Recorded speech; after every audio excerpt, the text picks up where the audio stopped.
So, Victor, what's the most fun you ever had at the old nightclub?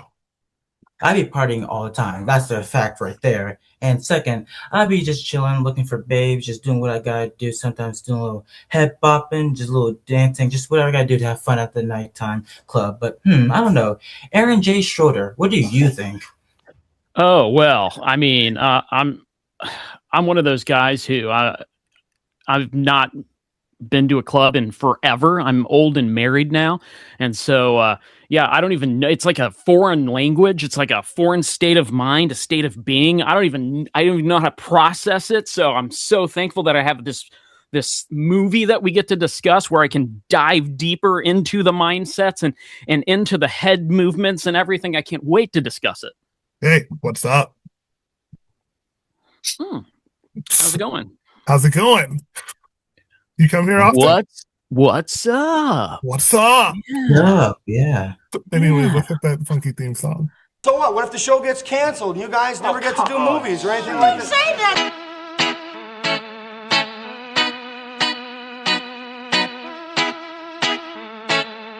Yes, bitch, there she is. They should let children out of school to see this movie. They should show it in school. Boy, that escalated quickly. I disagree. I am Iron Man. There's gonna be consequences and repercussions. You're gonna have to rock a thong with this. Oh, no, I don't wear thongs. I have a very fussy taint. Oh, behave. Welcome back to Not Ready for Popcorn Players podcast, the number one podcast for grabbing your ass in the other room in the galaxy. My name is Johnny Watson. Now I'm Victor Higgins, the number one partier in America. All right. And I am aJax. All right. And aJax has introduced our first guest ever. As we said, we would try to get a few more guests in here after we got to 10 just to make sure that everything was going well. As you know, this is the podcast that reviews movies led by SNL cast members. And today we have a bit of a humdinger, not the most popular movie of either of these people, or really, I don't know too much about one of them's movie career, so it might actually be the top of his standing. Of course, we are talking about Night at the Roxbury from 1998. How did we stumble across this movie? I know Victor wanted to ask some very specific questions, so go right ahead, buddy. Yes. So first, I want to thank aJax for joining us. Because for a long time, I thought your initials were for aJax were amazing, jamming, artistic, xylophone. Because you're a very music dude. But yeah, thank you for joining us. Before we really get into all the deeps into this movie, why don't you tell the folks very quickly, even though you said it various times already, like how you got into Saturday Night Live and all that funny jazz. Well, I am old, as I think I mentioned before, but yeah, I go way back to the Bad Boys days, early 90s. That's kind of when I started watching Sandler, Farley, Spade, Schneider. Gosh, I can't even say his name without a little get a little coming up. Yeah, man. Get a little verklempt. But my goodness, yeah, the 90s. That's what got me into SNL, and yeah, living through season 20 in real time. It was something. So Wow. to come across season You must 21, have been a real one back then, because there's probably yeah. a lot of your friends who were like, I can't stand this, I'm never coming back. But for you, it was 100%. Yeah, it was hard going to school and just being like, hey, did you guys catch SNL last night? And they're like, no, gosh, it was terrible. I'm like, but Mark McKinney.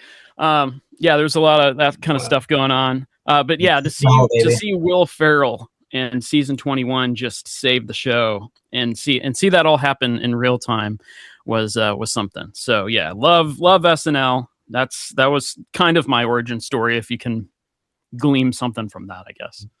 Yeah, and so it's very funny too, because I remember someone because we're all connected with the Saturday Night Network, of course, and I remember someone saying like, oh, if like Saturday Night Network was around during season 20, they couldn't handle like all the announcements of departures. Like Chris Farley's gone, Adam Sandler's gone. Like what are they gonna do?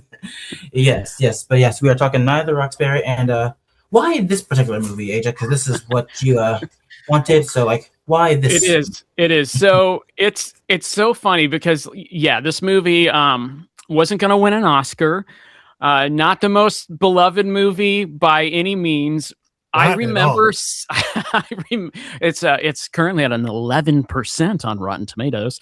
Oh my It's God. one of those movies, which is, hey, that's pretty good for 90s SNL movies.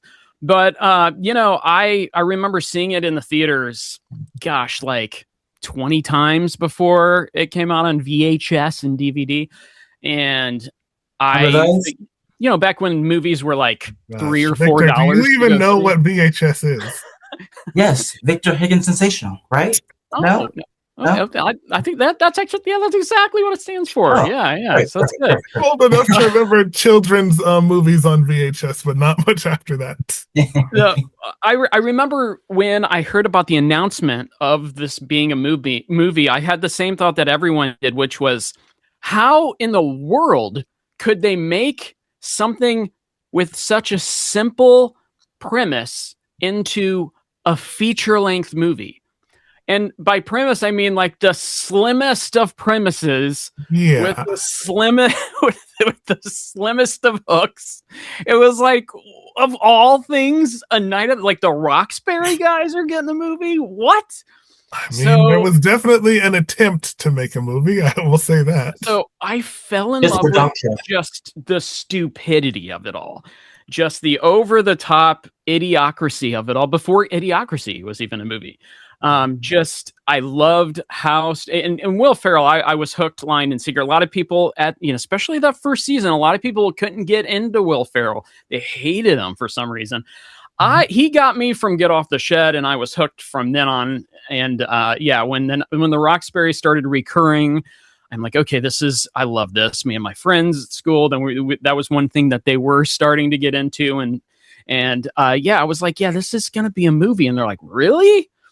I was like, yeah, how? I don't know. We're going to watch it. And we did, like, every weekend, sometimes during the week. And I ended up doing like 20 times. So I got really hooked on A Night at the Roxbury. Yeah. Yeah, it's a great time to talk about Will Ferrell, given he just hosted the finale of this last season. And he brought along someone else from this movie for a cameo. Mm-hmm. Right, that's right. So it makes perfect sense to cover this all. So yeah. Yes. Well, Will Ferrell's still fresh in our minds. Yes. Anyways, let's see. Let's go over a little bit of the cast of this movie. I believe there are, is it 4 or 5 SNL cast members in here? Because so you got Will Ferrell, Chris Kattan, Molly Shannon, Colin Quinn. I want to say that's it, but aJax, do you know the fifth one? If there's a fifth one, is there a fifth one? I think that's. I mean, there could have been like a writer pop up here and there. I don't think there's anyone else, though, to my knowledge. You got the main ones. Yes, we might be skipping over somebody, like making a little cameo here and there, but I'm sure we'll talk about the other, like, really interesting cameo that pops up in this movie too. So totally. For a second, I thought Zadir might have been Horatio Sands, but I looked it up and I was like, no, not at all. Thank goodness. It's so funny. I thought the exact same thing. I was like, oh Lord, Horatio. So much like him. I don't understand. It was like, this is like a little bit before he even got on. I'm like, what? Right. Like, oh no, it can't be too early to start already. I know. It's so crazy. But no, it was just 3. Really, 3 were in it, and then Colin had a very small role. I don't think he got to do anything funny in this. Now the second time we're covering a movie with a tiny Colin Quinn moment. That's it won't be the last, because eventually we'll do Grown Ups too. I'm so excited. Well, no, he's a lot bigger in that 3. one. Yeah. You gotta get to 3 in a year or 2 or whenever that comes out. Wait, Grown Ups 3 is happening? It was announced, fortunately or unfortunately, depending on who you ask. My God, this is too big of news to learn live for me. Oh my God! I'm sorry you had to hear it from me. No, I'm so great. It's okay. I can't believe this is happening. My mind is blown right now. But let me get it back together. And speaking of polarizing cast members, we kind of we didn't do it efficiently, but of course, getting to the SNL people, we talked about Will Ferrell already, but we gotta do Peter some new lead of Chris Kattan came in around the same time as Will Ferrell and aJax. Chris Kattan is a very polarized cast member. So what do you give him? A thumbs up, thumbs in the middle, thumbs down? What do you give Chris Kattan? I'll go thumbs in the middle. I mean, he And I don't know how much you want to talk about the Amy Heckerling of it all during the filming of this movie, which is why they that Will and Chris don't really get along too well anymore. But yeah, I mean, Chris Kattan now he's doing okay. He's looking back into his past and realizing, had I made better decisions, perhaps I would never have gotten to Will Ferrell level, but maybe I would have gotten some more roles, some decent big budget roles instead of being able to. But I like him now. I mean, I like how he's learning from his past mistakes, and he seems to be understanding that some of the decisions that he made were poor ones. So yeah, John, I'm in the middle with him. Yeah, I've only know about him like as sort of an explosive character, sort of not a scene stealer in the good way. I've heard about him being that in the bad way sometimes. I don't know all the details of everything, but I've heard he definitely stepped on a few toes. And did he make it to the early 2000s or was it just the late 90s? Yeah, he made it to 2003, I believe. Yeah, I had heard about some things like that, but never anything very specific, you know? Yeah, I would personally actually give him a thumbs up because he definitely has like a lot of questionable characters, but like most of them mainly work for me because I'm a big fan of this character, Mango. There's like one character he did like towards the end of his run, I forget the name of it, where he's like playing a host and like with Fred Armisen, and he's like a guy at the band. Like, do you know what I'm talking about? Like one, I forget what it's called. Are you talking about the one the teacher who nobody could understand? Or No. I like that one too, by the way. But it's like I forget the name of it. It's like one character he did like towards the end of his run where he was playing like a host telling bad jokes, and like Fred Armisen with like his band made Billy like. Oh wow, that's kind of a deep pull from. I'll have to go back and watch those. I definitely know who you're talking about, but that's kind of like a blind spot for me. I'll have to check it out. Yeah.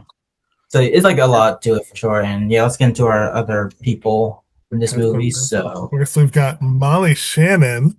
Yes. I really like Molly Shannon a lot. She's got such a explosive presence sometimes in such a fun way.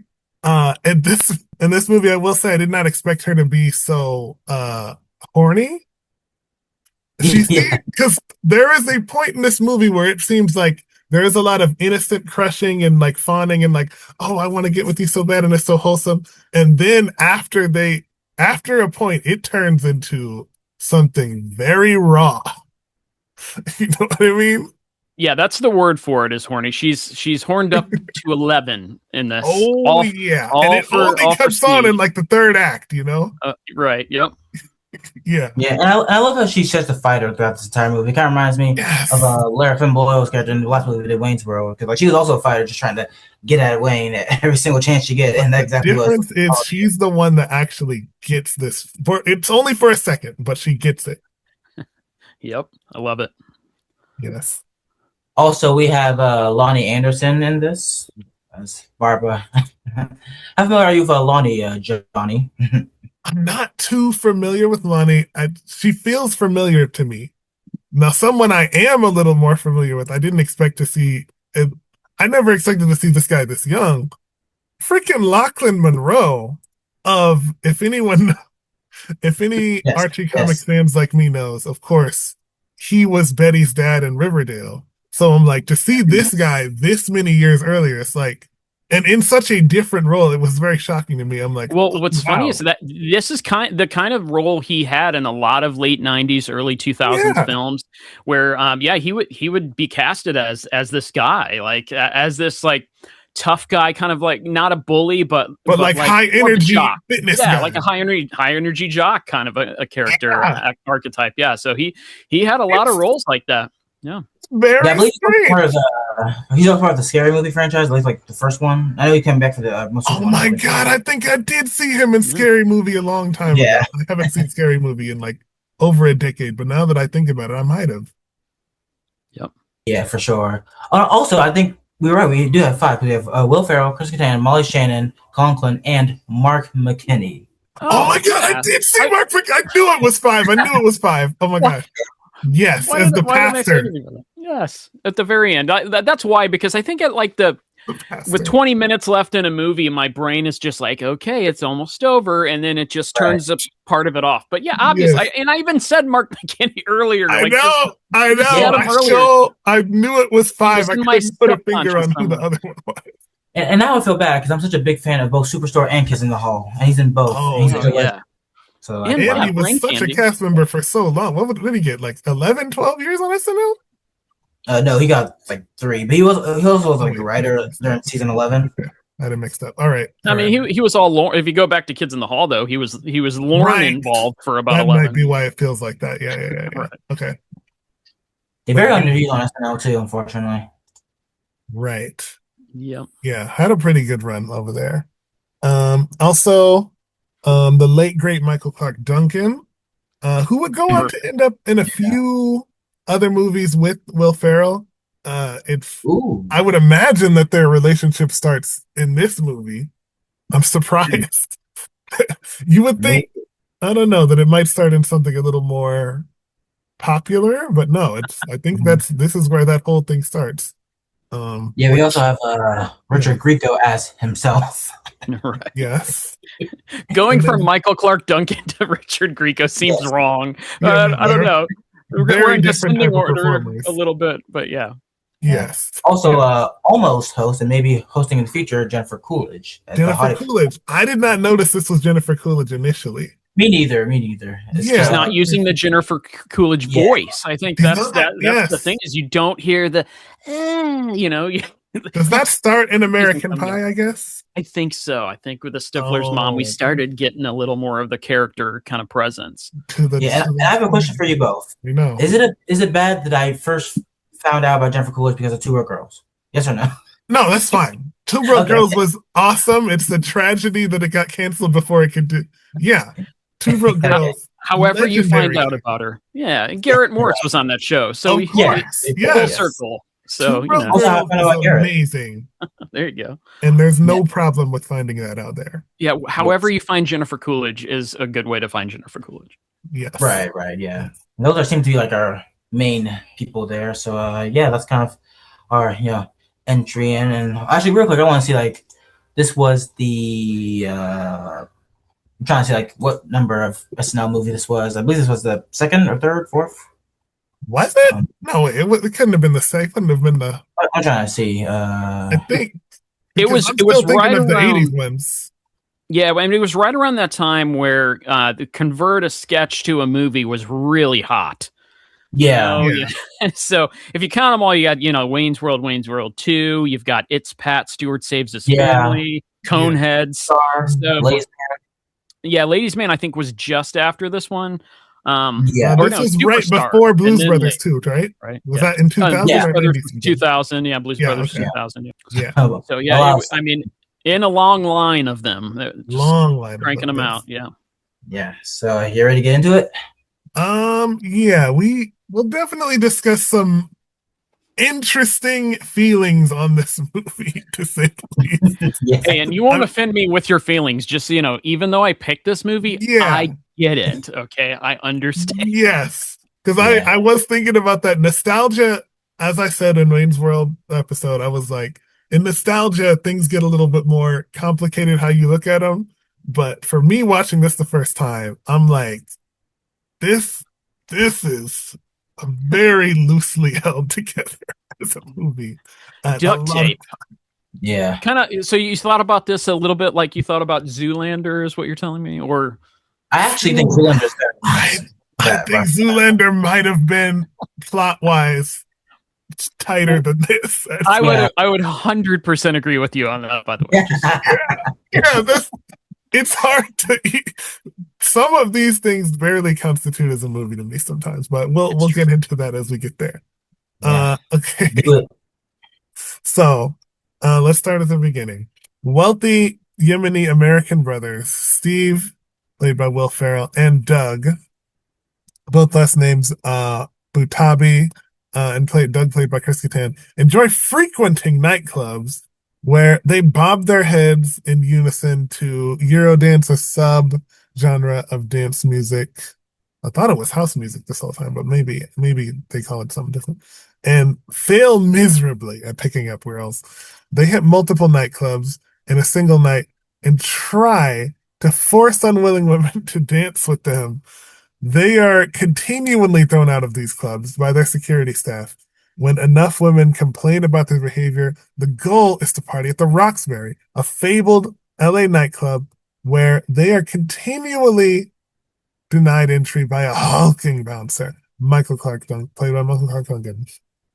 The brothers dream of opening their own nightclub, where wannabes will be treated just as equally as any TV star or celebrity.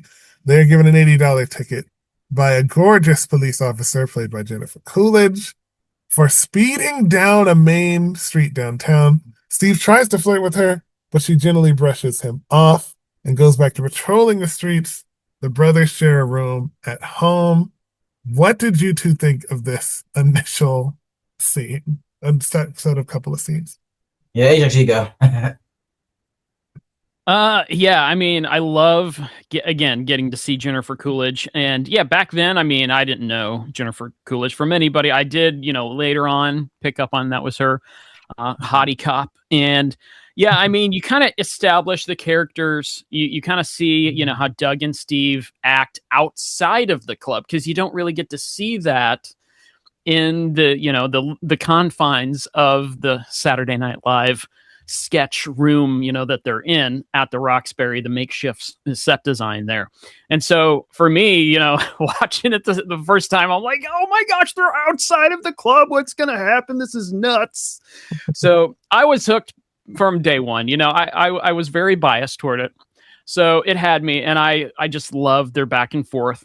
You did mention the unwilling, trying to pick up women, dancing up on them unwillingly. That's the main part, which is kind of like their thing, especially Kattan, it seems, who plays Doug. But that's the thing that would probably prevent any kind of form of this movie from existing in today's climate. Rightly so, I should say. But also, once you get going into the movie and that kind of builds the characters somewhat, you kind of see that, there's a little more to it than that. And had they focused on some of these other plot points, perhaps some of it would pass today. But yeah, the dancing up to unwilling women is probably the thing that gets the kibosh on a 2026 version of A Night at the Roxbury. Oh my goodness. First of all, this dancing is pretty messed up the way they are getting like way too physical, way too violent, way too close. There's a lot of it's almost like they are dancing like the stuff people warn you about in a mosh pit. Like, hey, keep your head down in the mosh pit or you're going to get hit in the face and stuff. They are doing that at this club to begin with. And so aggressively, too. Jesus Christ, so aggressively. And then it's interesting that you bring up the points that you said about this not aging well. This almost directly clashes up against the SNL song Permission. And what was it? Was it 2020 or 2021? 2020. Yes, it literally is like they are the opposite. Actually, it was 2018. That was with Chris. Was it 2018? Oh my god, it feels so. Was it Lil Wayne? I believe it was, or was it Lil Wayne? No, Future was in it. The Future, yeah, that was 2018. That's 44. Yes, yeah. Oh yeah, because Chris was definitely in it. Okay, but yeah, it's literally clashing up against that. You're right. As we establish it, it'll get somewhere. But as of at the beginning, I think it's like it's kind of like a safe way to start the movie, I guess you could say, because like establishing all the beats that we're all familiar with the SNL sketch of like them, bobbing their head, doing the little like nose thing, which I always thought that was like them like doing like a little snort of cocaine or something, but like whatever that nose thing was. But like just like them aggressively, it seems like a lot of SNL movies start that way, which like establishing all the beats you're familiar with, and then like, officially exploring the world of like the sketch itself, which again, it's a safe way of doing it. Speaking of beats, coming in with that Paramount Viacom logo as Hadaway's "What Is Love" plays in the background. Yes, so the very beginning. The second you get the notes from that song in your head, you're just like, okay, here we go. We're getting right into it. I miss 80-minute comedy so much. Yeah. So Oh yes, man, I that would be good. love it. Yeah. Love it. Some of these movies are way too long and they always want to put so much action in it. No, we just need a Just keep it stupid simple. movie. You Yeah. can have some wholesome moments like what was that movie last year? One of them days, but mostly just make it silly and funny, you know? Yeah. That was a good movie right there. But Yeah. also, I liked I believe like you mentioned of like them like bobbing and like I think like Kattan like just broke the window. That's what I was gonna say. He's bobbed his head enough to and he says again, Yeah. and as, as we see in the after credit scene, I don't know if it was a cutback to this or they broke it a third time, or at least a third time. We don't even know if this is just the second time. You How do make a we know? good point there. Yeah, the Yes, again is the funny part of that line. Otherwise, yes. you're like, What? oh, How many how could that times has even this do happened? that? But the again makes it funny. Yes. Yeah. Also, Yeah, they have kind of like I think like a mug off with like doing this to the camera. yeah, the So that voguing was, is what that's called, I think, right? voguing, yeah, voguing. Yep. Yes, And I yeah. like how when they get pulled over, they're like, "Oh man, we tried so hard for months for doing this." Like, oh, come on. So like, yeah, we're kind of cooking with this first like couple scenes here. Right, it's really a little spoiler. It's really towards the middle where I kind of trouble with it, but like so far, I'm enjoying myself with this movie so far. Totally, totally. Okay, so the brothers share a room, as I said. By day, these brothers work at an at an artificial plant store owned by their wealthy father, Hamel Butabi, Dan Hedaya, played by Dan Hedaya. They spend a lot of their time goofing off, daydreaming about opening a club as cool as the Roxbury together. And Doug uses his credit card transaction as an excuse to flirt with a card approval associate via telephone, aka the credit vixen, played by Meredith Scotland. The store shares a wall with a lighting emporium owned by Fred Sanderson. Um, Mr. Butabi and Mr. Sanderson hope that their children, Steve and Emily, played by Molly Shannon, Sanderson's daughter, will marry, uniting the families with the business to form the first plant lamp emporium. Emily has a huge crush on Steve, but Doug hates Emily and tells her that Steve is not available as they both live their lives in the fast lane. What did you think of this, aJax? I I think that the fact that the plant store was connected like right next door to the Yeah. lamp store, a little convenient. But what are you gonna do? You're writing a comedy. You're like, we got to get this movie out I can there see to this keep the happening. characters hot. Yeah. I think this Uh, is realistic enough. Yeah. okay. Yeah. And then the I don't know if you noticed the name the Butabis has the U's as V's, like that old like Roman or Greek V, just to make it look Oh, upscale. I didn't Yeah, notice that. it's a Okay. nice little. And then yeah, you see that Doug's got a little crush on this credit vixen with the swiping innuendo at play. So yeah, I like that. But I love the rift. You have to have conflict. There has to be something that makes the movie interesting and moves it along. So the fact that Doug does not like Molly Shannon's character at all because she is getting in the way between him and his brother going to these clubs. And so you can tell that, yeah, he does not like her. So I think it's great. I love that there was some conflict there. Had to be done.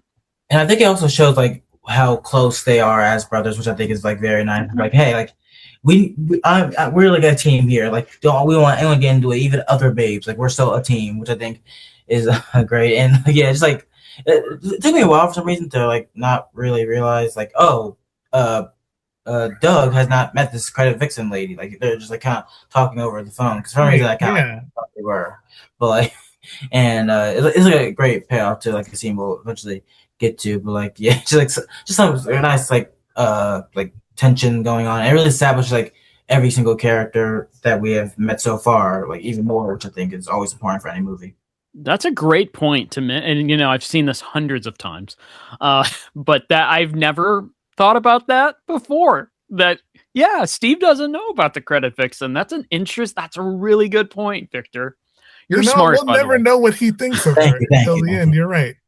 Yeah. Yeah. Okay. I'm noticing a little bit. Obviously, the girls are going to be very important in this. I'm noticing something right off the bat that I wasn't sure if it would escalate up to this point, but it's very clear. This dad is much more verbally abusive to Doug than he is to Steve. And I'm Yeah. looking at the character development of Doug and why he's so much more irritable and so much more rebellious. And he's like, well, obviously Steve looks better than me. And I'm thinking about all, and I'm like, hold up.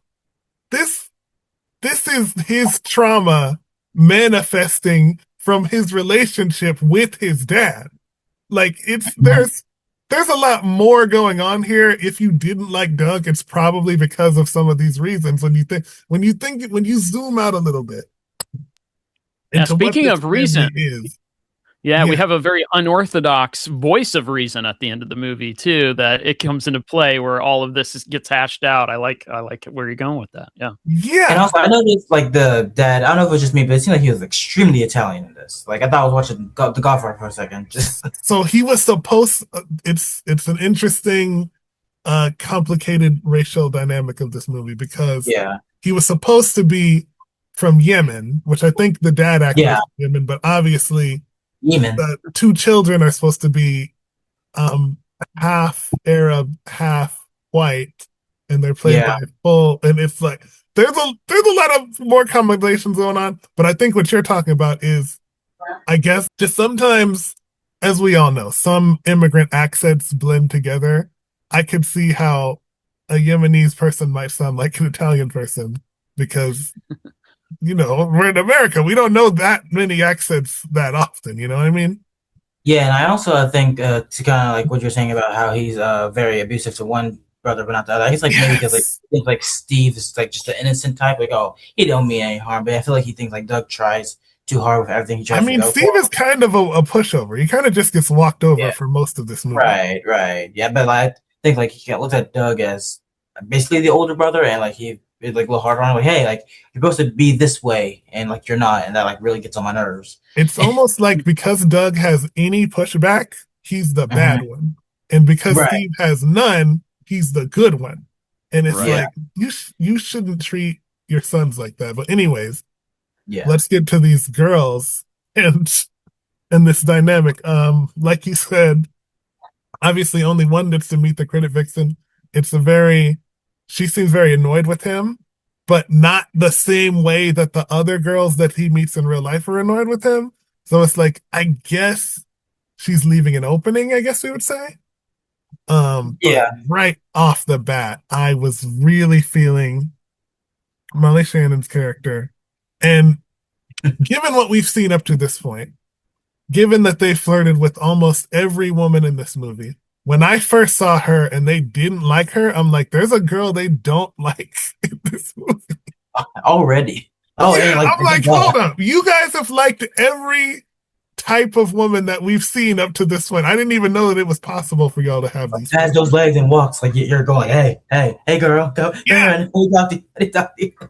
Yeah, it's crazy to me that they could muster these types of feelings for Emily, but I liked her. I liked her passion. Again, this Yeah. this aJax, turns since into something else later. But yeah, yeah, aJax, since I know you're a married man, was that your way of getting your wife or no?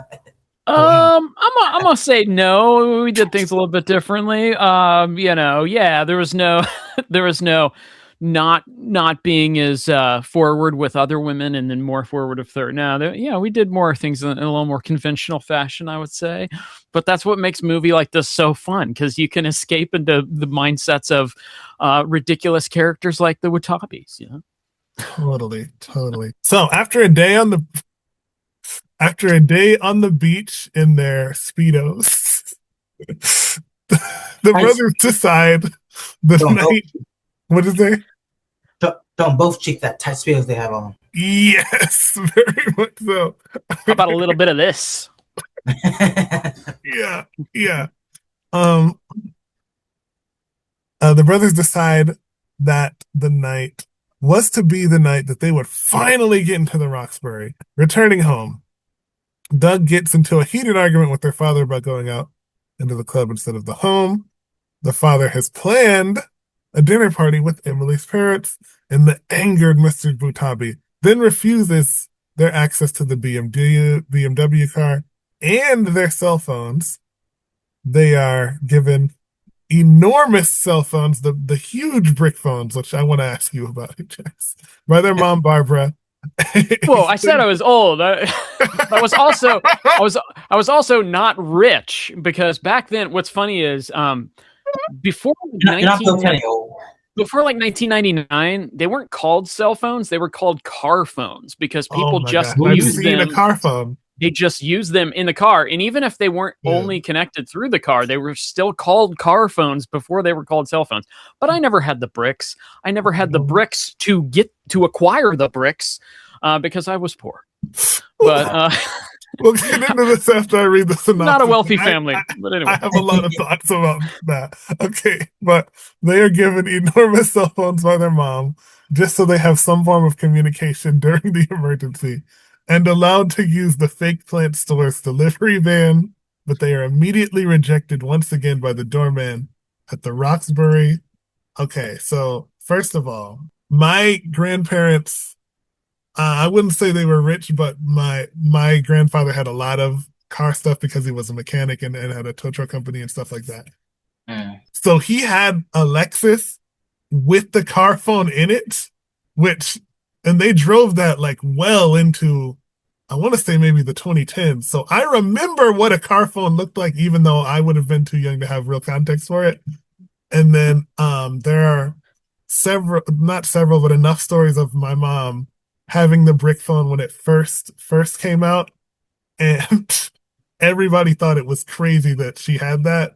To the point where my dad, when they were still together, was like, "Dude, I'm calling you at the Red Lobster, and it's not on the payphone. Oh my god! Oh my god!" Yeah, I think I probably also had one.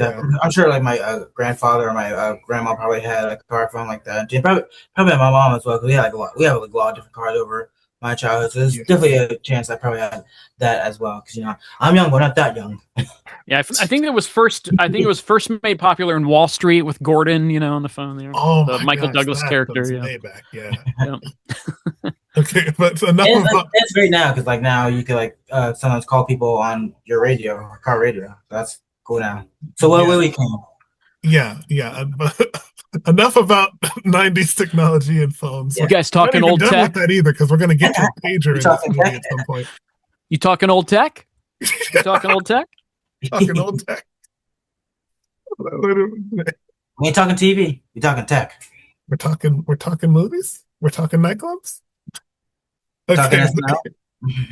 Great. Let's get into this scene. What did you guys think about it, Victor? Oh yeah, I thought this was a pretty good scene. I also love how, again, going back to the phone just one more time. I just really love how sweet the mom is, and also after that she gave him a kiss and oh wow, my mom kissed me. Oh, it looks like you made out with someone. Oh wait, okay, cool. Because of course they're gonna vibe with that. Check me out with me. Oh, that's probably gonna mean more diseases. So yeah, let's go. And was it Doug or I see? I've seen it hundreds of times, and I'm still like, there's a specific line. I think it was Doug to his dad.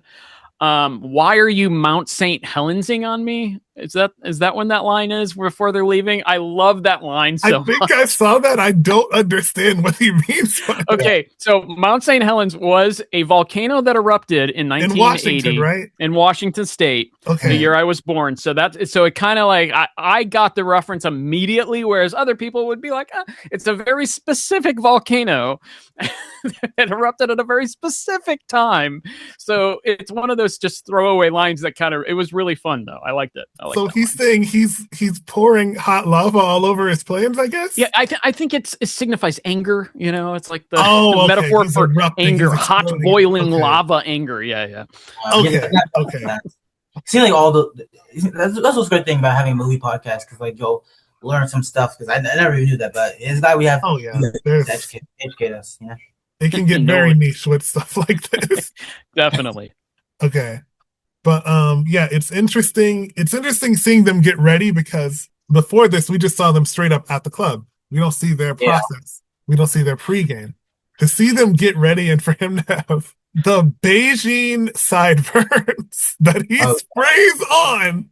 This is usually a lineup thing. Bro sprays it on his sideburns. It's like, I have never seen that type of move before. I've seen the people do the little, the Velcro ones that you patch on, I've never seen this. I'm like, yo, Well, You got they to gotta spend do what what they is gotta he do. doing They gotta do what they gotta do to get those girls, to get all 0 of those girls? This was a quality montage for sure. I think it really upped the game, and it's a memorable moment of the movie. I think this is one of those things that the sketch at SNL was really missing, a cut to Mm. like this.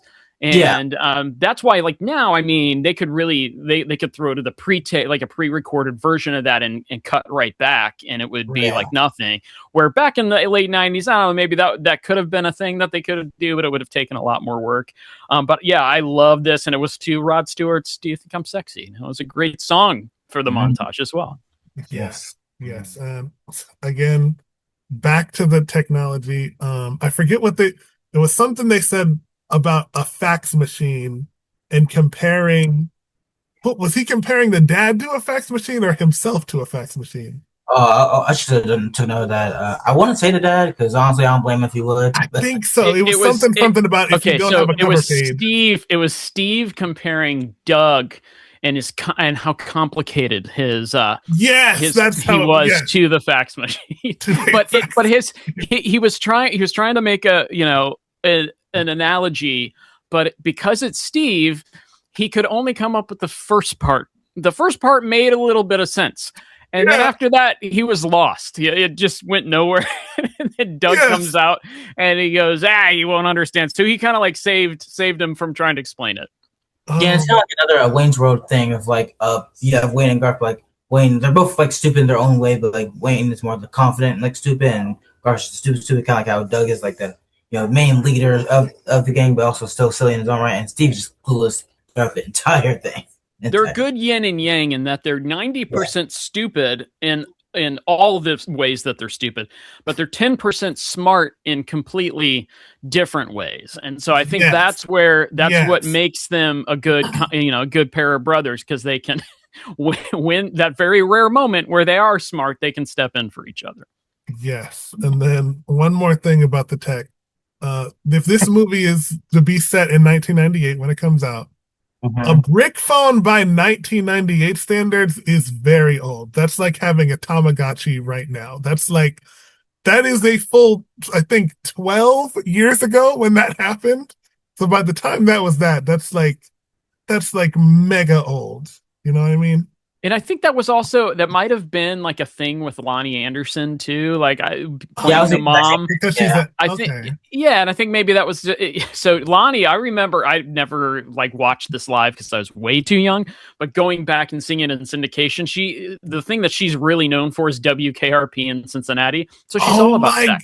My mom talks about that show all the time. Yeah, it's a classic. It's a great sitcom. So it's definitely worth going back and watching. Right? It's like late 70s, early 80s. Yeah. Okay. It's good stuff. Okay. Yeah, featuring a two-time host, Howard Hessman. And also, I found out the Tim Reed's also in there, which I only know him from Sister Sister. So that's pretty cool. Oh, wow. Right on, yeah. Okay.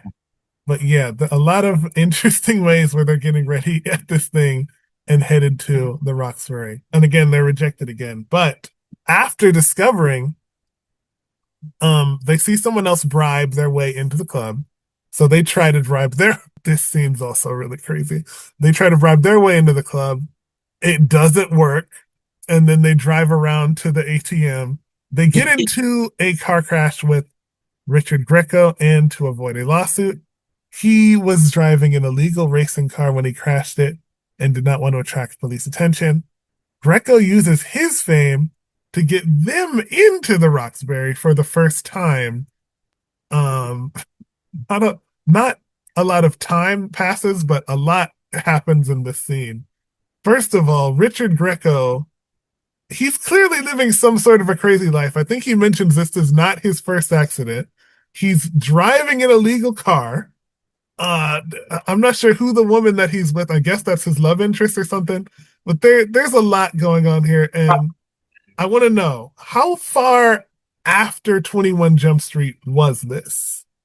So we're talking, so early 80s Jump Street. I'm thinking maybe 13-ish years, something like 13 that. seasons. That's a very And successful show. and yeah, so you had Johnny Depp, who went on to be a huge A-list celebrity, and then you had Richard Grieco, who went on to be known as the guy from 21 Jump Street. So That's tough. so the difference there, the night and day difference there. So yeah, I really like that they could have picked anyone for this role.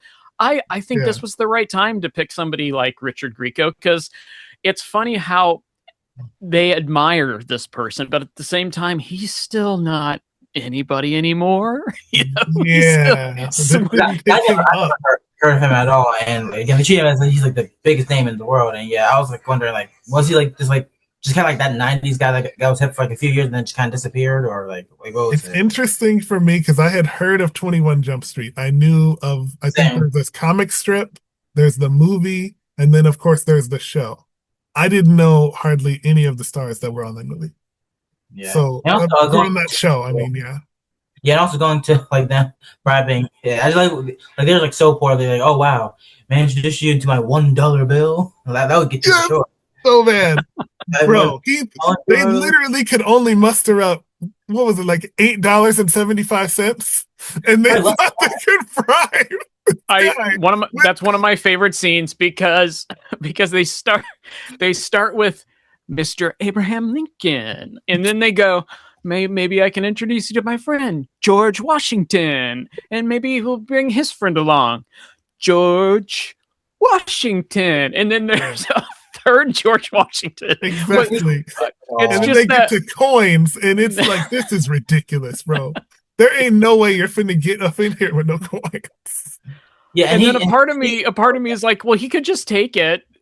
But it means so little to Michael Clark Duncan as a bouncer, and he's just like, I'm just gonna flip this over, and they're gonna have to pick it up. That's exactly. He's not even willing to take this bribe just to bully them. He's like, I don't even have time for this nonsense. Yeah, he's done with their crap. He's so done. Like, no, you're not gonna convince me with like $3 that you'll get into this club. Like, there's your money. I'm not doing it. Goodbye. Yeah, it's so bad, but somehow because of the I almost want to know what Greco's situation was before this, that he's been in enough accidents that he would have to give someone a freebie anyway. Real life thing that he was like known for, like getting into accidents, or was just like part of the character for this movie? I don't think so. That I'm not sure. I think it was just more along the lines of he didn't want the unwanted attention. You know, he knows he's on the D list, and he's oh my, you're so right. You know? I know what you're saying too, because it's already bad enough that you're not as famous as you wanted to be, and then if you pop up on Entertainment Tonight the next day with like an arrest, then it's like, oh man, Greco's fell off so bad that he's out here getting arrested. That's a horrible look. I can easily see like an Inside Edition headline on that too. There you go, Inside Edition. Back then, we also had hard copy. Don't forget. Oh my, the tabloids and the physical magazines. Yeah, I guess you guys did. Okay. Yeah, but the main part of all of this is he gets them into the Roxbury somehow for the first time ever. And remember, they've been trying to do this for, is it months or maybe years? It's a long time. So this is knowing them, I would think years, because probably not only because it's called Night at the Roxbury, but it seems like they talk about like some sort of club, or they talk about like the Roxbury like over and over again. So it seems like it's been a dream of theirs for quite some time. Like, it'd be funny if they cut to like them where they're like toddlers talk about, we'll get to that. The hair to the outfit, like just like 4-year-olds. Like, we'll get that. Let's get into the Roxbury, Steve. I can do it, Doug. This is my favorite part about your podcast is how hey, they should have done this, or what if they did this? That's good stuff. I like where you guys go. It's a fun way to think of the movie sometimes. Yeah, it's just a fellow 4-year-old girls like, hey, how you doing? Hey. Yes, it's very fun for me as an improviser. Okay, anyways, they get into the club. Not only that, but they meet the owner, Benny Zadir, who listens to their idea for their own nightclub. Doug says that they want to create a club where the outside of the club will look just like the inside of the club. with the couches and the music, and the inside of the club will look like the outside of the club with the signs and the street lights and the stoplights. He likes them. He sets it up. He likes them and sets up a meeting for the next day. The brothers also meet a pair of women at the Roxbury, Vivica, played by Chi Rice, and Candy, which now that I'm looking, interesting names. Yeah. To see Big them, names, you know? yeah, Vivica on a white girl is surprising. It's synonymous with only one Vivica to me. Yeah. Talking to the deer, and they and think that these two brothers are rich. The brothers are their very awkward and obnoxious self, but the ladies are determined to hook and reel them in. The women later sleep with Doug and Steve, leading to the brothers thinking that they are in serious relationships. What did you think? Which honestly, knowing them, like knowing like how like they so like just so go after women all the time, and suddenly like seeing women, because it's kind of like how it meets sometimes, because a girl around talking like, oh whoa, you're talking to me, I'm not. It's not like I'm talking to you. Like, oh, this is real. It's real life. Like, and like of course they're gonna be like so convinced too, especially and they're like so oblivious to like what's going on. So of course like. Again, them seeing some hot chicks and being convinced, and also like how before they go up to them, they're like, "Oh, got to check our boobs real quick to see make sure we're hot enough for that." Then start I've seen that happen in real life. Yeah. Oh yeah. They didn't know that they were not, the club type, the upper echelon club type anyway. The Roxbury type. They also believe like one time, like when Cameron Diaz was hosting, they're like once I think it was like the Annie sketch. Remember that aJax with like Vanessa? She's like, "Quick, how my boobs looking?" before going into that sketch. Your recall is way better than mine, so I'm gonna take your word for it.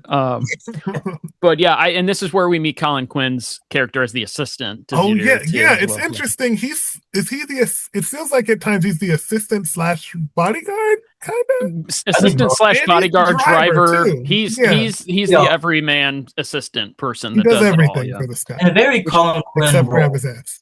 Yeah, and I think it was cast well. I think this is good for Colin Quinn. Yes. And he played it well too. I think for what Colin Quinn's range is, this is pretty good.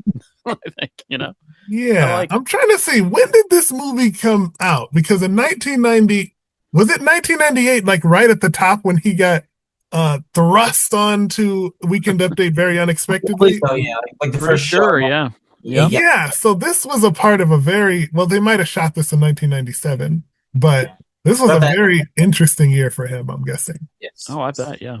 Also, I will say a very underrated Update because I'm a defender of him, because I actually did enjoy his time on Update, even though it's a little weird, but I still think it's some good stuff. I like him. I like him a lot. I didn't love him on Update, but I also knew he fit a role. Like that was what he had to do after Norm got fired. So I mean, yeah, and it sucks too, because I know, like he said somewhere, that he really enjoyed being on the show until he got on Update, which is yeah. Except he didn't end up like where Cecily, where he got on Update and then off Update and can continue to enjoy it. And it was But anyways, I was like, first of all, these gold diggers are in for a lot more than they bargained for, and I'm immediately right, because they break out the violent dance moves so quick, almost as soon as they get on the floor with them, and they just bumping and popping and smashing. First of all, you gotta say, these are pretty committed to gold diggers if they would stay through this type of dancing in the first place. Yeah, and this is my favorite part of the entire movie, just like them just dancing with all four of them, and like how committed they are just to get like what they want to get. They like really great, and it's just like also a very fun scene because there's like a lot of dancing montages throughout this entire movie, and this is again easily the best in my opinion, because just like how goofy it is, especially like when they're again voguing once again, and they're like, "Huh? Like okay, sure, I'll do that too, just to do whatever I can." So. I totally agree with you, and I think one of the things that makes it so good is just a banger of a club song with Amber's "This Is the Night." That song is just so good. It's actually "This Is Your Night." I'm sorry, "This Is Your Night." Yeah. That song is just. I mean, I hadn't heard it in so long before I rewatched it. It just takes me back. It's such an underrated club song. Yeah, for sure. Well, would this have been your early 20s, I guess? No, I'm a little older than that. This would have been like the year that I graduated high school. So Oh, so well, yeah, technically this you was we're could talking go like to the yeah, club. I we're don't talking think you like could drink yet, though. senior prom kind of Oh, a wow. dance song. That's what it was for me. Yeah, so it was a good one. Love the Okay. Amber track. Yep. Yes, yes. And before we move on to this scene, we got to talk about the very interesting choices of Zadir in this movie.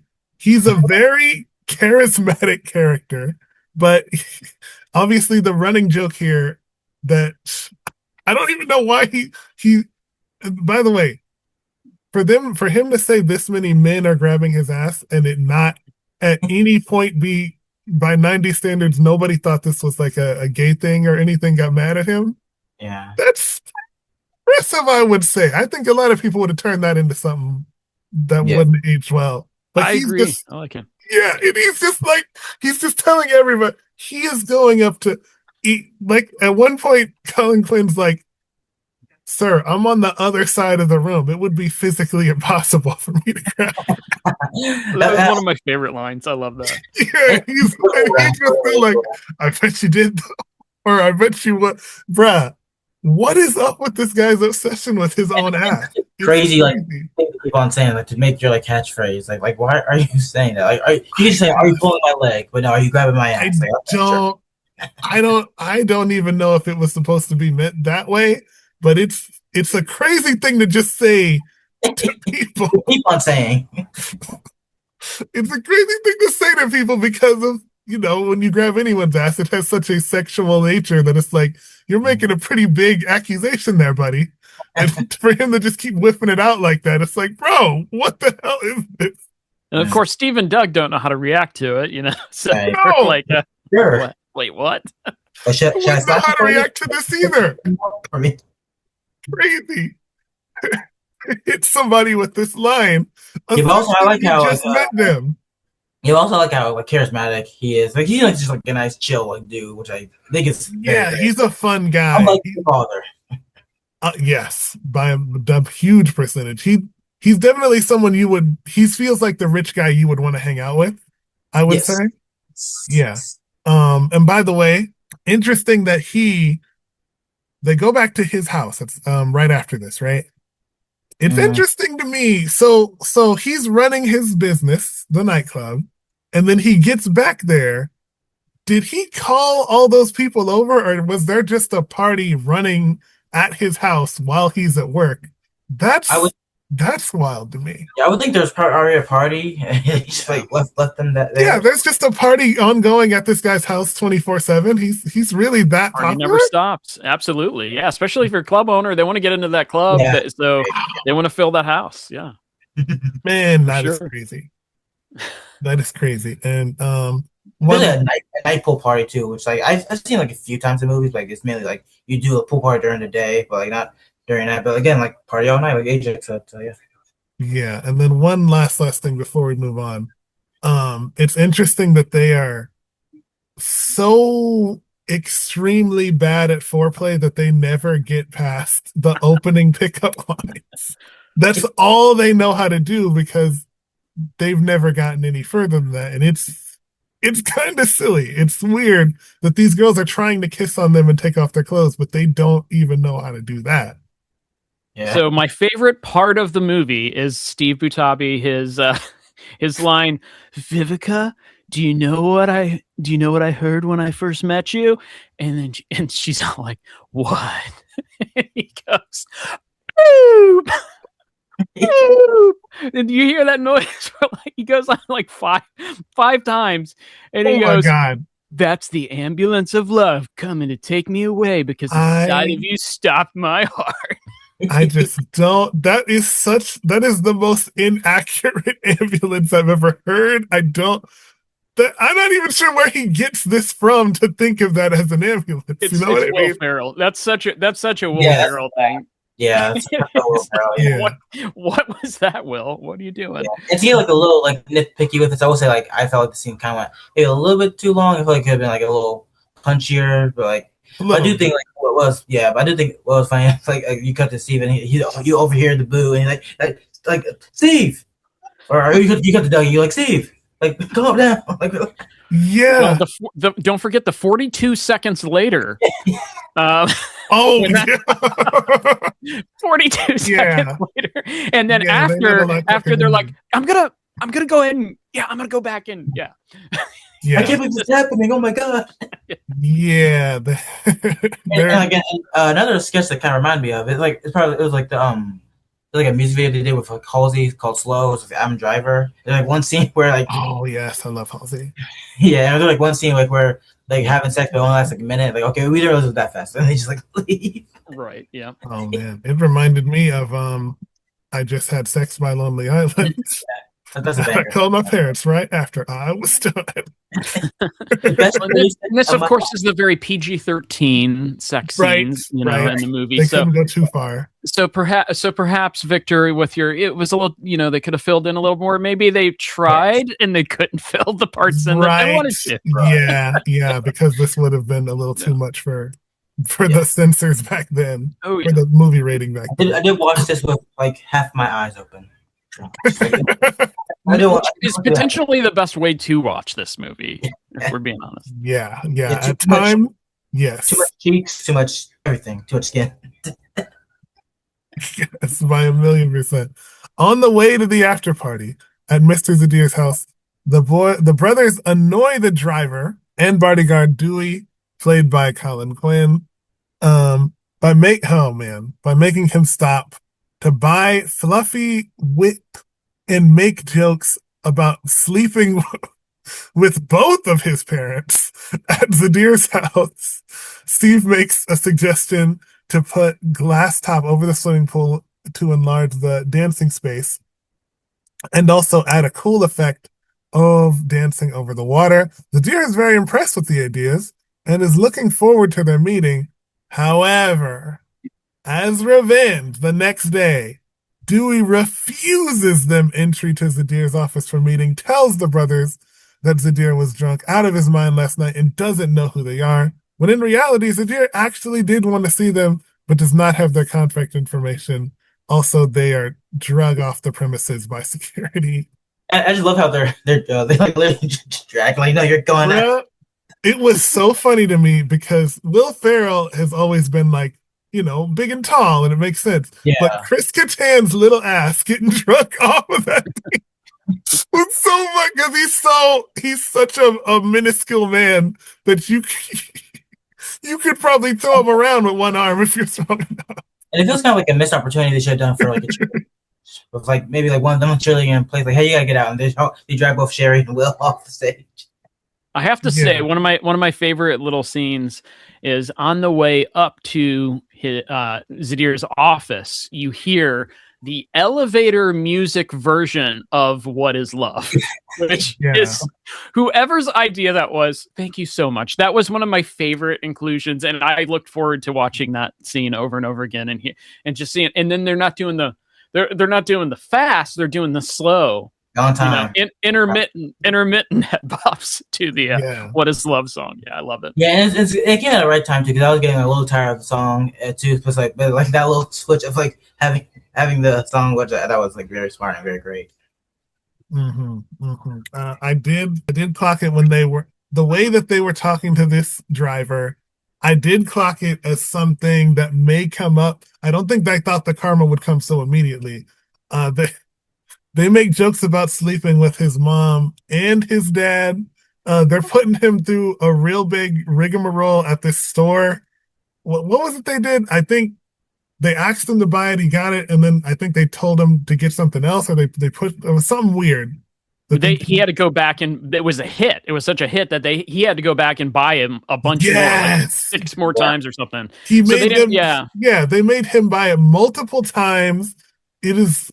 And they just assumed that he was cool. He was in on all the jokes, that he was just like a really super cool assistant person or whoever, Dewey's character was. They did not realize they were drawing the ire of him the entire time. It looked like they were pissing him off in the moment, because I'm looking at this. I'm like, yo, you're kind of crossing the line here with some of this stuff. And this he already has such a service job anyway. He's probably, by the way, with Zadier, he's probably seen so much crazy shit and then Yes. to have these guys also be here, it's like, oh geez, my shitty job is even shittier now that these guys are here. So Yeah, I love how like Dewey is just like, is he like for any Colin Quinn character, he like just plays like so like not just necessarily even like a tough guy, just like someone who's just like wants to be anywhere but like the place that he is. I feel like he does such a like an hilarious job too that makes it work. And like yeah, it just continues to see that like Zadar is like he's kind of like a crazy fellow, but he's good. He's good. yes, I would agree. Oh, and yeah, like we said, they get drug off by security.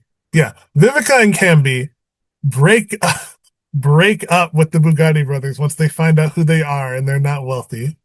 Afterwards, the brothers argue whose fault it is for their sudden misfortune, and Doug moves out of their shared bedroom into the guest house. Meanwhile, Steve is forced into an engagement with Emily by their father. What did you think? The synopsis is not doing this part of the movie justice. There is a lot of stuff that happens at this point. So, what did y'all think of that?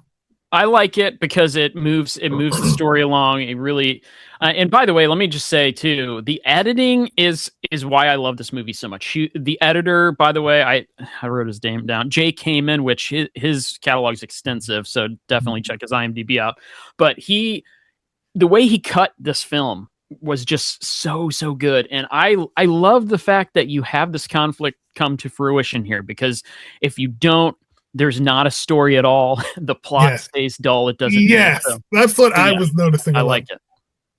Yeah, the movie got like a little bit better for me. Like from here until the rest of the movie, I actually would say like the last like half hour of this is like not too bad because I do agree. And also I think like yeah, like the fight between them was again showed some tension. I believe like I forget what the song is, but like the day is young or something, right? That song. Everybody hurts by REM. Yeah. Yeah, everybody. Oh yeah, that's in a hell of a lot of movies. And I feel like that appears like a lot. And I'm pretty sure it also appeared in a sketch. Showed it one time. I forget what sketch though. But like I know for a fact it appeared in a sketch somewhere. But like yeah, also like a very, very nice song. Like we'll get to the guy. Yeah, the scene where Steve puts his hand up to the window as he watches Doug moving in all of stuff to the guest house while the song plays. It's just it's so silly and stupid, but it's funny. It's funny and it's heartwarming at the same time, or heart-wrenching, whatever you want to call it. Yes, right. And heart-wrenching. Yeah. It's interesting how all of this goes down. A lot of it reminded me of what we saw in Wayne's World last week when the friends are broken, and also of Sisters a little bit, because in a lot of these duo movies you get to a point where the duo has to break up, and it seems so unbreakable up to this point in this movie. This one is obviously a little bit stronger because, like in Sisters, they're siblings, so this is almost like a family breaking up thing. It was a little bit sad, but you also got to remember, I was kind of rooting for Emily the whole time in this movie. Same. So even though she's technically a villain, I was like, yo, y'all are putting this nice girl through so much, and now that Doug is out of the picture, I'm glad that she can finally get with him, because she seemed like just a sweet girl. I'm like, what's the problem here? Well, did she take advantage of like being with Steve? She take every chance she get with him. Well, she's got it together too, though. She knew exactly what she wanted. She knew what her life was going to be. She had everything planned out, where these two had nothing but the night of planned out. Yes. So I'm rooting for her at this whole time. I mean, it is sad that the brothers break up, but that's not the thing I'm focusing on. I'm glad that she finally gets in here, and once she does, boy, does she! Wow, there's a lot going on here. And it makes more sense that two would have a breakup to me than Wayne and Garth, because I can feel it coming with them. I would not feel it coming with Wayne and Garth, but like Well, I think we feel it coming here because their personalities are so different. Right? Yeah. Like Doug is such a firecracker, and then Steve is kind of dull, and then you put that together, it's like, well, something's gonna go bad here. These things aren't even supposed to be together, it feels like at times. Anyways, Emily is so rambunctiously turned on by the time it gets to this. and he's kind. I'm sure we've seen husbands like this before, where it's just a dull guy that just goes along with everything that the girl wants. It seems like that's work. Obviously, that's not an even relationship. Technically, that's not good. But in the context of this, it seems like it's good for what they're doing. It seems like they're both happy.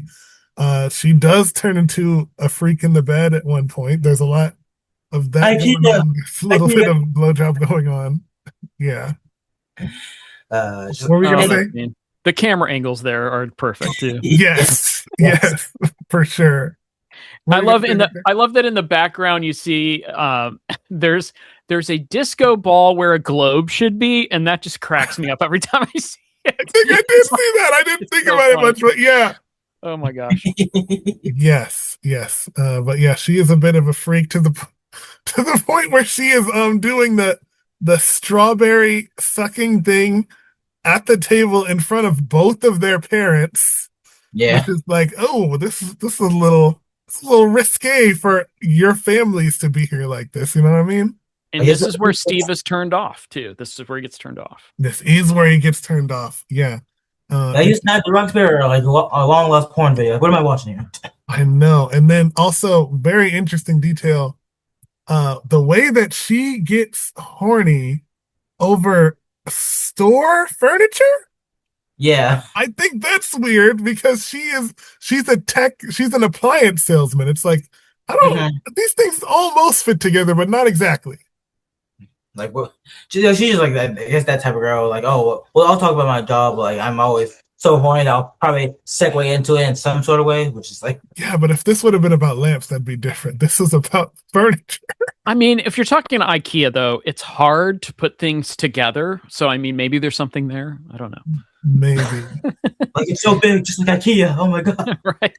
I will say there is the montage of Tamiya's cover of "Careless Whispers" playing in the background. Oh, dude! I'd never heard any other covers of "Careless Whisper." It's so good. I'd only heard the George Michael version. You'll have to check out Cover Wars. It's a nice podcast where they go over all kinds of different cover versions of the song. But no, this is an excellent montage. You got Molly Shannon's character Emily getting rid of all of Steve's clubbing stuff and replacing it with just all kinds of, her kind of decor and her kind of and what she thinks they should live like, And I will say the soft boy in me did kind of have a little heartbreak seeing like Steve cry. Like one time we like looking back and he's like, you see like a big tear drop down his face. Oh, like, oh man, poor Steve.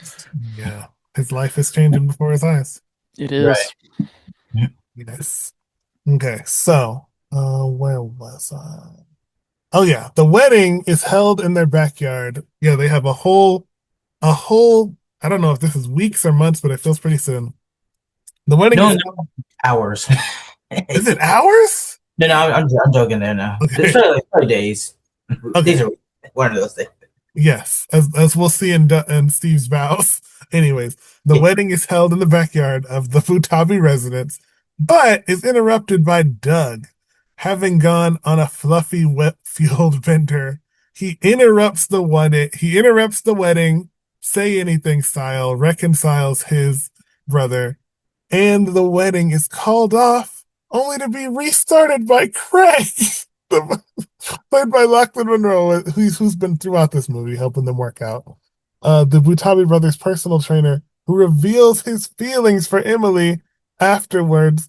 Greco, who's a guest at this wedding, just to save them from getting in the lawsuit, talks to Mr. Butabi to help them understand that Steve was not ready for marriage and that Butabi is too hard on Doug. You alluded to this early in the movie as him being the voice of reason. What did you think of this, aJax? No, I love just the idea of Richard Grieco, this has been from a TV show where he wasn't even the one that went on and became popular. He's the one that's talking to the dad and just letting him know, like, look, you're too hard on Doug, and maybe that's why he's manifesting all these, feelings, and this is why he's it's so ridiculous. But before that, I have this thing where there are certain moments in movies that I call them spine tinglers, or scenes that like make the hair on your arms stand up. And when you've got Doug Butabi holding that the big boom box up above his Say head, anything style, instead of In Your Eyes by Peter Gabriel, you get What Is Love by Hathaway. Right. When I remember the first time I saw that, I'm just like, this is the greatest thing I've ever seen in film cinema history. And then I watched several other movies after that, but and realized, oh, well, there's other good stuff out there too. No, I absolutely loved that scene. And then it was almost immediately followed by, I don't want to like give too much away, but the Jerry Maguire scene, which we'll get into that later, but the exchanging of vows. And then we didn't mention this incredible cameo by Eva Mendes, who plays the Mendes, but I wasn't completely sure. Oh my gosh. It was Eva Mendes, young Eva Mendes. Wow. And maid of honor standing right behind Emily, but he's already lost feelings for Emily. He doesn't want to go through with the wedding. And the point where he's making like murderous imaginations. What's up? During the vow exchange. After the wedding, you can do that scene. It's just it's so funny because what's the movie called again? Like the Boombox movie. What's it called again? Say anything. Yes. Yeah, John. I'm more familiar with like parodies of that than the movie itself, so I definitely gotta check out that movie soon. It's so familiar to me. I haven't even seen Say Anything, and I know that's where that's from. Yeah, it's a good movie. I mean, it's a white couple romance movie, guys. Right. That's what can I say? I mean, that's what it is. So. Of course, very much so from what I've heard.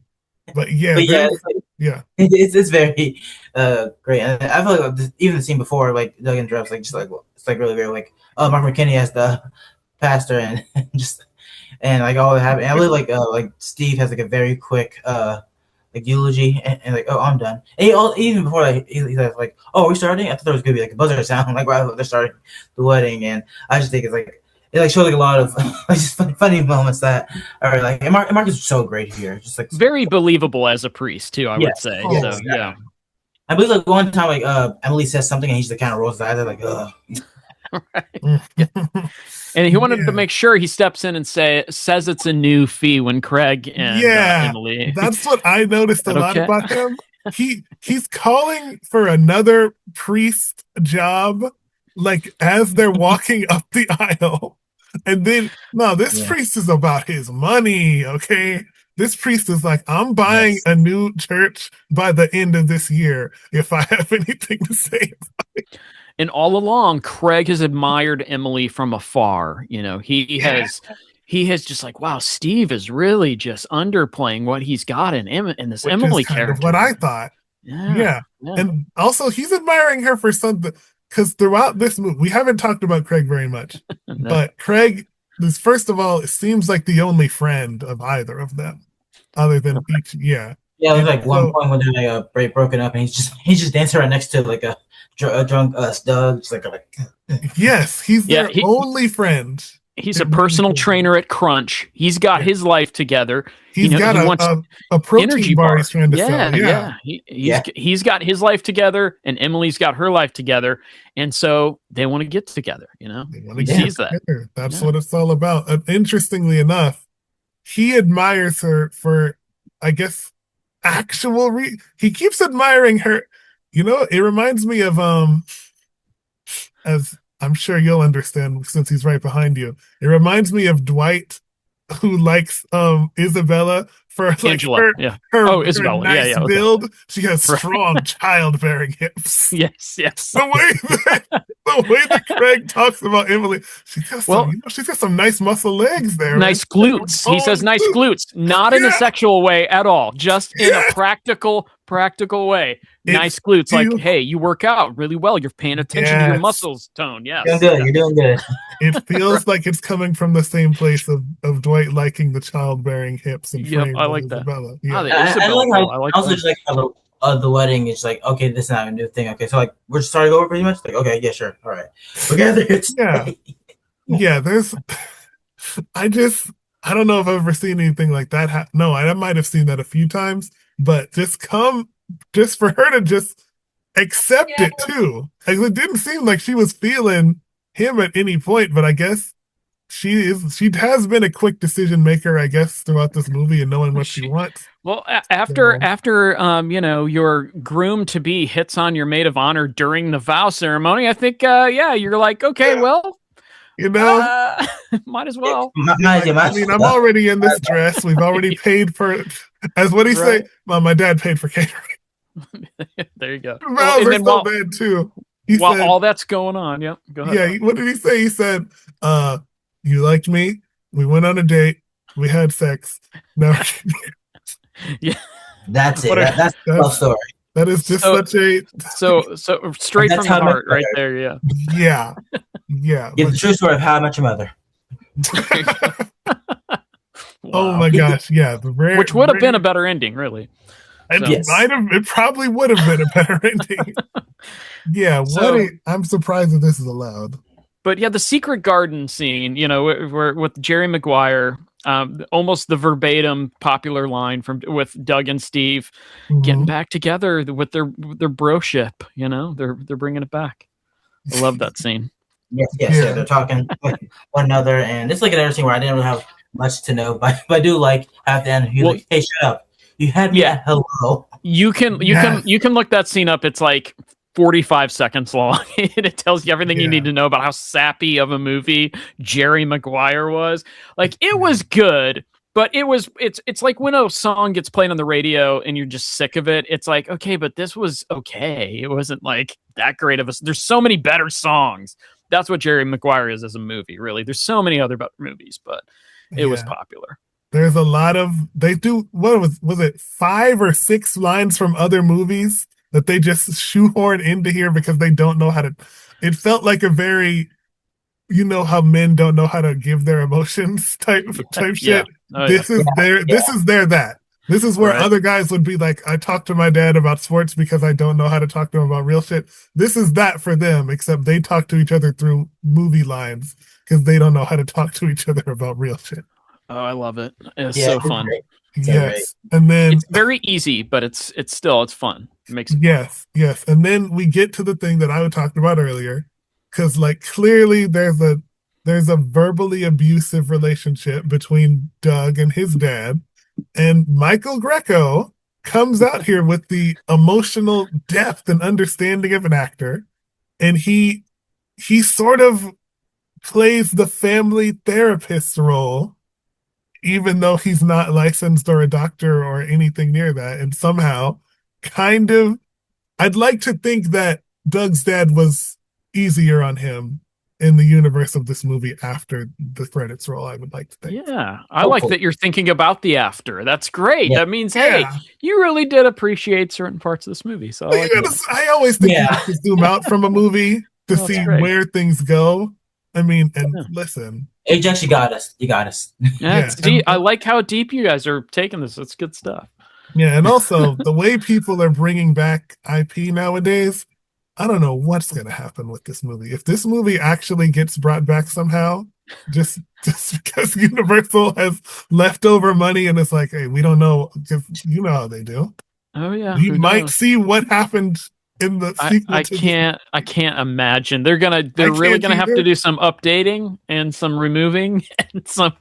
Yeah, we'll see what happens. Filling in the gaps, kind of a thing. I think they'll probably like Timothy Chalamet and someone else as like the new Doug. Well, so what I wanted in this, and I knew it was never going to happen because of Will and Chris's relationship, but I wanted to see a sketch with Will and Chris reprising their roles as the Butabis, but then you've got sons, and I think Tommy and like Marcello could have played a nice next generation. You're seeing what I'm seeing. There's a way where they Happy Gilmore this thing back. They could easily make him their sons, and then how do their sons go clubbing? It's different in 2026. Very different. Yeah. Oh yeah. Or they're the old guys at the club and they're trying to party with their sons, and that's a whole conversation. Maybe they got divorced and all you gotta do is go back for a girl, and that's how you get her. There you go. Yes. Oh my god. Forceful air humping. Yes. Forceful air humping. Anyways, after the Butabi brothers reconcile with their father and Doug, he moves back into their bedroom. The film ends with the brothers happening upon a hot new club. Ooh. The building is unique that the exterior is constructed to resemble the interior of the club, and the interior resembles the street. This was an idea pitched by Doug to Steve, by Doug and Steve to Zadir in the film earlier, and attempting to enter, their surprised to find their names on the VIP list. In addition, Zadir reveals to reward their idea by making them part club owners. Their newfound success comes full circle when they meet two women at the club, the Jennifer Coolidge cop and the credit vixen, and they've been flirted with to get a ticket, and now they can finally actually get with these girls. What did we think of this ending? Because I have. What I'll say is that first, first I'll just say I love that Credit Vixen and the cop were way nicer than two girls before, especially the cop. Yeah. Well, yeah, they're not gold diggers. They're Exactly, a little yeah. more wholesome. Yeah. Yep. But, you know, obviously it's cliche times 1,000. It's very convenient. But at the same time, I like how it ends, because a lot of movies, the way that they're written is they take a little thing like, okay, they're going into that club that was Doug's idea.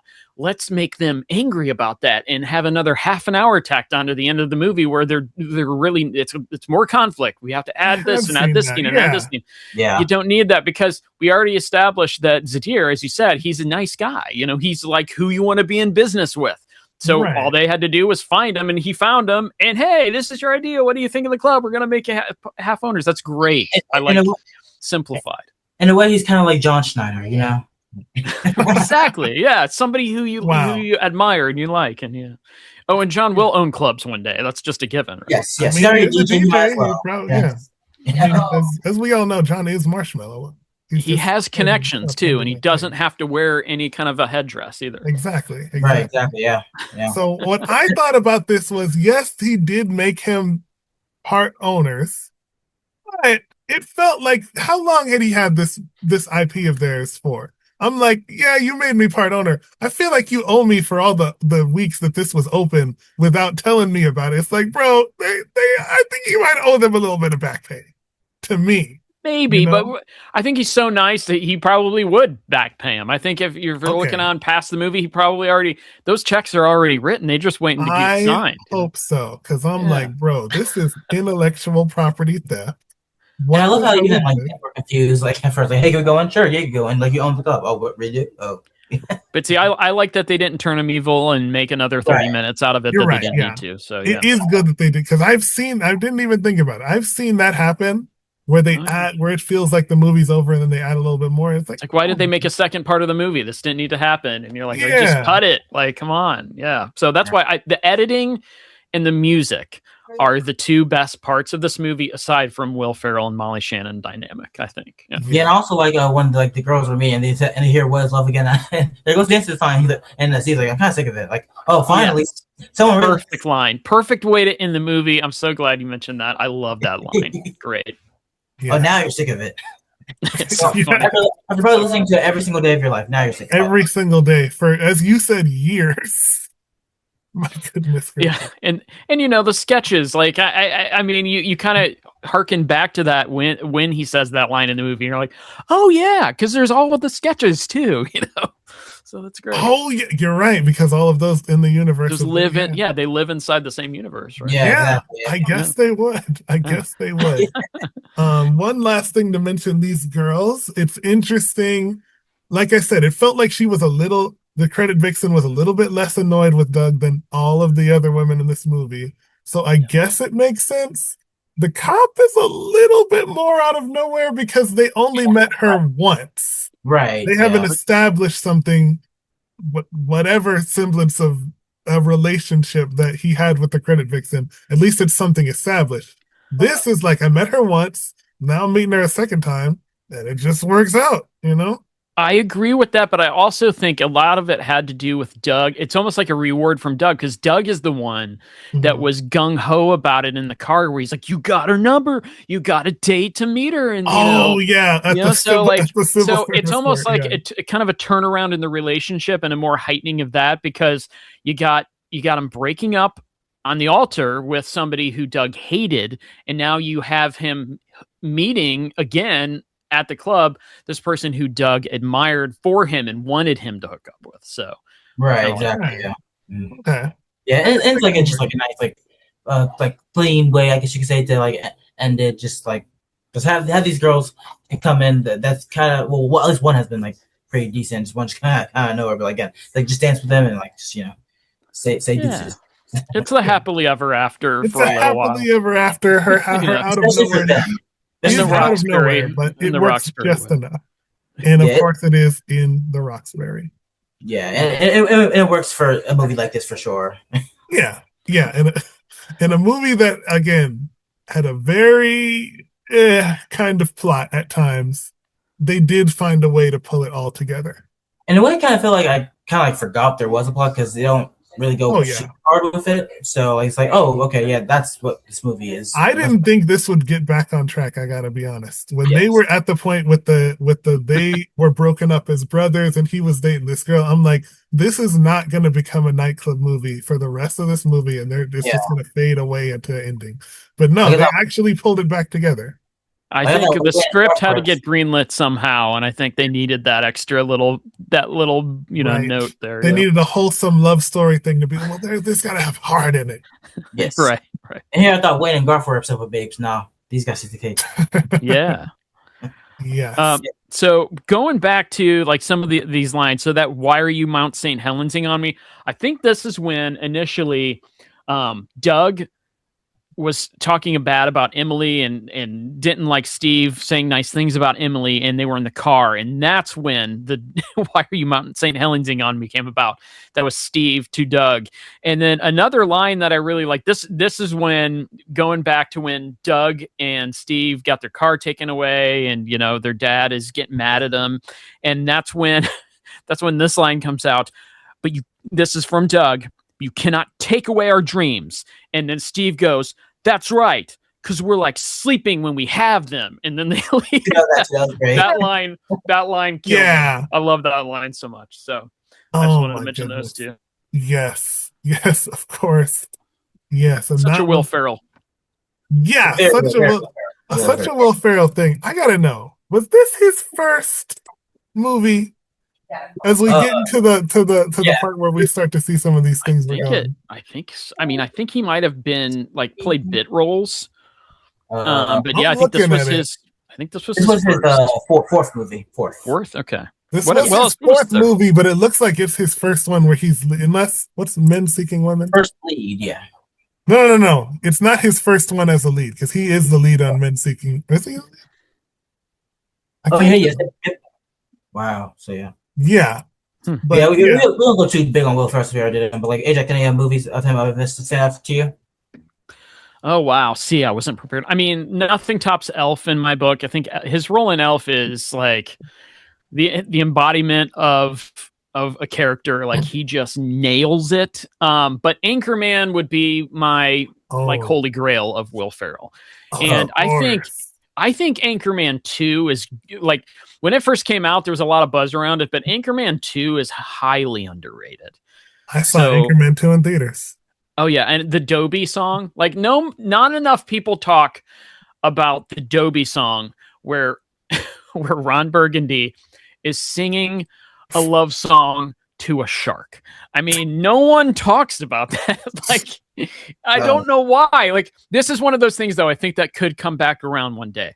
Dobie needs to be a thing again, because that 100%. Right. Yes, so my two shout outs are Elf and Anchorman. Good choices. Totally. And we went over most of Will's filmography when we did Stranger Than Fiction. Yeah. So we're Kattan right now. Right. Yeah. So Chris Kattan, he has one. It's like, it looks like a speaking extra in the making of And God Spoke. But, which is funny because like based on the premise, it reminds me of, I don't know if you guys are familiar with the Practical Jokers, but like there's like one moment where like they had like a movie based on God and like they showed the full movie. Oh no, I watched it up until when Joe left. It wasn't the same, Agreed. Yeah. Okay. So that's for his other movies. One that's really 6 minutes. Corky Romano, familiar with that movie? Absolutely. That's one I loved. There's a scene where he's like dancing in his car to Reflex by Duran Duran, and I absolutely love that scene. Oh wow! So yeah, We'll definitely have to get into this. Corky Romano's great, and then he is an undercover brother too. Wait, So, no, I think I might remember him in Undercover Brother. Yeah, but I think he was in the staff of the man, right? Oh gosh, hold on, let me think. This is one. It's been a while. I will say that I only like a little bit of mayo on my sandwiches. I'm just gonna say only a little bit of mayo on my sandwiches. Right. Yeah, but he plays Mr. Feather. He plays Mr. Feather. Mr. Feather, right. We get into his other stuff. Adam and Steve. Ooh. He has a pretty good group here. I didn't think he led so many. It looks like he has a nice little run of leading some of these movies. Then we're talking 2005, and then after that, it starts going down to indies and B movies. Indies and B movies. But yeah, listen, I'd say late 90s to early 2000s is a pretty good run compared to some people on. Yeah. I'm not sure if we could do it. I don't know if he stars in it, but I was always very curious of the 2012 movie Food Fight. Oh, I've seen Wait, no, I did not see Food Fight. That was I'm thinking of another movie. But wow, maybe. It doesn't look like he leads it, but maybe one day we could do something. It doesn't lead a whole lot, yeah. Season 27, you guys, you're going to be really hard pressed to find. You're going to have to go to these once you get into like episode 5,240. So, oh man, that'll be the day. I hope. Yeah, it's a good thing I've seen every episode of the show. So exactly. When we're still doing the spot in 2060, we will get to that movie. I do believe like when Pokemon came out, they made like a lot of jokes while he's still in the cast about that movie. It was just like a Jeffrey sketch where they called him Corky, like he was playing like watch it, Corky. Yeah, it didn't get so good reviews. Kind of like this one, only worse. I think. Let me. I haven't looked up the. Let me check Rotten Tomatoes on Corky Romano here for you. Yeah, but other movies he did, I'm just gonna name some. Slightly Single in L.A., Hotel Transylvania 2, The Ridiculous Six, The Last Film Festival, Walk of Fame, The Soviet Sleep Experiment, Guest House, 40 Love, the animated Netflix movie with Adam Sandler, Lego, which that was a good fun movie to do. And soon he's going to appear in the animated movie No Air Guitar Allowed. That should be fun. So Corky Romano, 7% on Corky. Ooh. Oh my goodness! I'm telling you, Night at the Roxbury's 11% is like really upper tier, guys. Yes. Wow. By Chris Kattan led movie standards, this is as good as it gets. It really is. It really is. Yeah. It also says he's going to be in Concrete. Oh no, that's the one you're talking about. No Air Guitar Allowed. Yeah. I'll tell you, I am like I'm kind of like halfway still with Chris, but he's turning over these new leaves. I'm rooting for him. I'm rooting for like a Will Ferrell, Chris Kattan reunion. I want it to happen. So we'll see. We'll see. Anything could happen. Anything can happen. I should clarify that the movie he's going to appear in soon is actually called Concert Heroes. It's based off a book called No Air Guitar Allowed. So yeah, I saw a little bit of both of those on my thing. I will say this movie was a lot more fun to review with you guys. Yes. It was funny when I initially watched it yesterday. So I'm really glad that we could pull this off together. aJax, tell them where they can find you on the internet. Well, first of all, I'd like to say thank you so much for having me on the show. Big fan of the podcast. You guys are doing great things, and truly, truly grateful and an honor to be your first guest. But yeah, you can find me at Cover Wars Podcast on YouTube, where my buddy Seth and we review cover songs. We give you the top 3 covers of a popular song. Victor was on our show. Johnny, we have to have you on the show as well. It's just a lot of fun. So yeah. So we also we got a newsletter that's starting at coverwars.beehive.com. That's BEEHIIV.com. So check us out there. And then we're all over the streamers as well. So look for Cover Wars wherever you listen to podcasts. Yes. But once again, thank you, aJax. It's kind of fun because now we're podcasting for a third time because we first talked on Saturday Night Network, a patron feedback show, which was a very special one because that's where we announced the birth of this very podcast. Impressions and qualifying. And of course, I was a guest on your own podcast, Cover Wars. And now we're here. Well, Bukasa, whatever that phrase is. But like, yeah. And as for myself, Pre variety piece, Chloe Feynman, unfortunately, but yeah. Right. Right. But she's I got don't a see strong her. YouTube channel. She's getting somewhere. Yeah, yeah. I mean, she does a great Jennifer Coolidge to bring it full circle. There you go. Yes. Yes. She'll be in the sequel of this movie for sure. Oh, maybe. Maybe. Okay, Yes, but Victor, where can we find you, big dog? Yes, you can find me at I'm Alive 00000 on Instagram. Where after since now SNL's wrapped up, I'm gonna transition to the reality TV world, talking about my favorite show. Talk about when SNL's off the air, Big Brother, which actually the most recent version of the celebrity version of America. Chris Kattan actually contested on that. So look at that. Wow. Well, hey, I would have never took you for a Big Brother fan. Yeah. Oh yeah, I am. John Schneider got me into it. Okay.